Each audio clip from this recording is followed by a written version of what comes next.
Two machines just moved the entire AI supercomputer off the cloud and onto your desk, and they could not be more different in how they got there.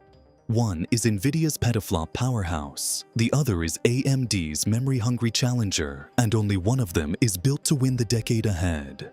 Beat 1. The machines that started it. For years, running a serious AI model at home meant one thing: renting time on someone else's servers and watching the bill climb every single month. That era is ending fast. The Nvidia DGX Spark and the machines built around AMD's Ryzen AI Max Plus 395, the chip AMD now packages as its AI Halo developer platform, both promise the same radical idea. Take a real AI workstation, shrink it down to something that sits next to your monitor, and let you run massive models locally without ever touching a data center again. On paper, they even share a headline number: 128 gigabytes of memory each.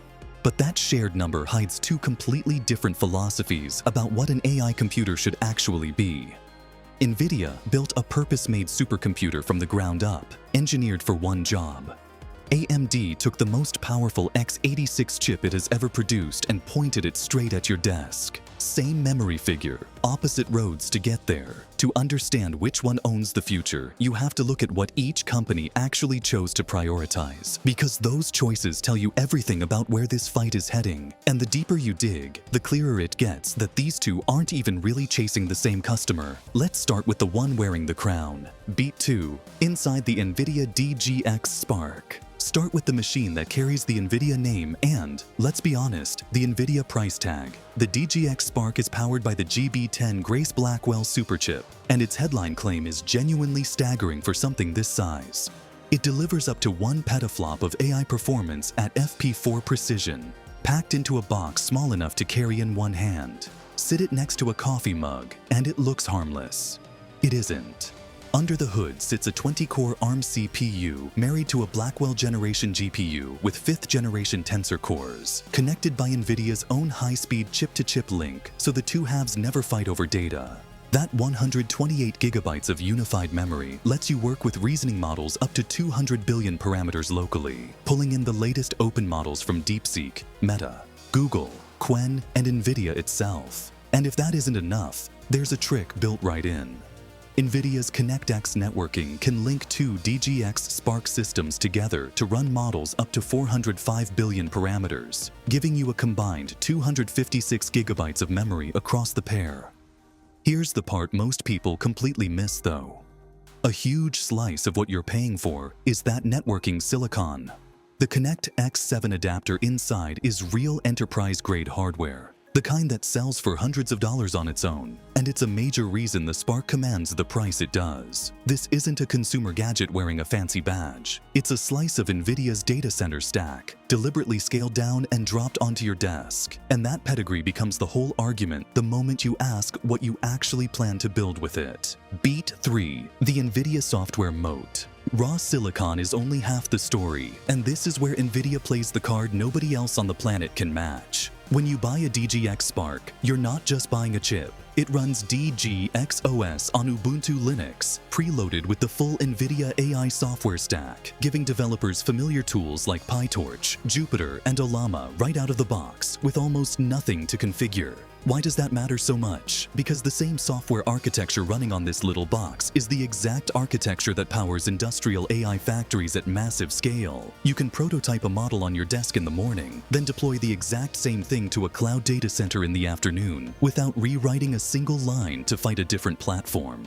That continuity is the CUDA advantage, and it has taken NVIDIA more than a decade of relentless work to build. Think about what that really means. Every major framework, every tutorial you'll ever find, every hard-won optimization trick shared in the AI community assumes CUDA first, and everything else a distant second. When something breaks at 2 in the morning, there's a Stack Overflow thread waiting for you. When a new model drops, it runs on CUDA on day 1.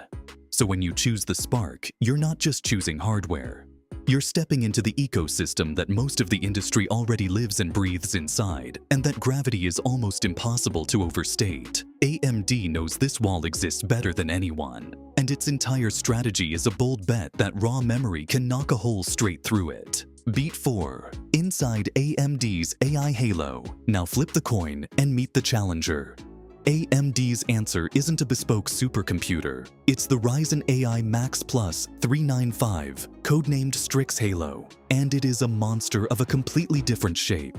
This is the most powerful x86 APU on the market today, built on 16 Zen 5 CPU cores, clocked up to 5.1 GHz. A 50+ TOPS XDNA2 NPU for on-device tasks, and a genuinely massive integrated GPU driven by 40 RDNA 3.5 compute units, branded the Radeon 806 OS. But here's the thing, the spec that actually decides this fight isn't the core count or the clock speed, it's the memory architecture. Strix Halo runs 128 GB of LPDDR5X on a 256-bit bus, shared directly between the CPU and GPU, with no PCIe bottleneck and no separate VRAM ceiling to slam into.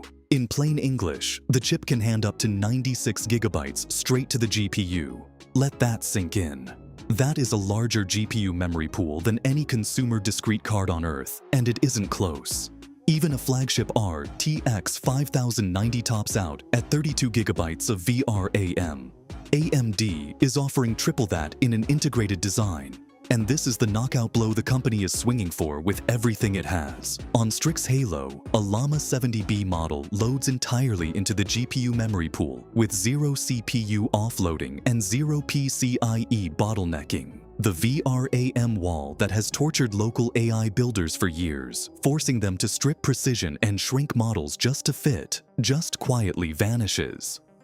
For a whole class of user, that single fact changes everything. But that enormous capacity comes with a cost that never shows up on the glossy spec sheet, and honesty demands we talk about it. Beat 5. The bandwidth and ecosystem tax. So, if AMD hands you far more usable memory for less money, why isn't this contest already over? Two reasons, and they are both serious enough to matter. The first is raw speed. Strix Halo's unified memory delivers up to 256 GB per second of theoretical bandwidth, and in real-world testing that lands closer to 215. That is a genuinely wide pipe for an integrated design, wider than anything Intel's mobile chips carry, but it is nowhere near what a dedicated GPU pushes down its own private lane. So per token generation, the actual speed at which words appear on your screen runs slower than a discrete card even when the model fits comfortably. You're trading raw throughput for the ability to run things that simply would not fit anywhere else at any price. The second reason is the one AMD cannot fix with better hardware, no matter how good the silicon gets. Moving away from Nvidia's ecosystem comes with what reviewers bluntly call a debug tax. AMD's ROCm software stack has improved dramatically and now runs across both Linux and Windows, but it still doesn't have the frictionless, everything just works maturity that CUDA spent 10 years earning.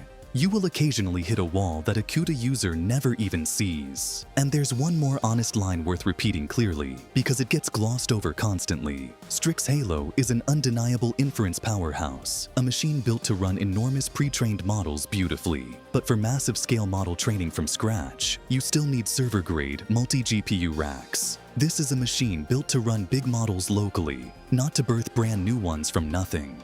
Keep that distinction sharp, because it decides who each of these machines is really for, which brings us straight to the number that ends most of these arguments before a single benchmark even loads. Beat 6. Form factor, power, and daily living. Before the price reveal, picture actually living with each of these on your desk, because that daily reality matters more than most spec sheets admit. Both machines share one delightful quality: they are tiny. The DGX Spark is famously small enough to sit in the palm of your hand, sipping power through a modest supply and running off a standard wall outlet. No special wiring, no server closet, no roaring fans filling the room. It's a supercomputer that behaves like an appliance. The Strix Halo machines take that same compact spirit and spread it across a whole ecosystem of chassis, and that's a real advantage worth weighing.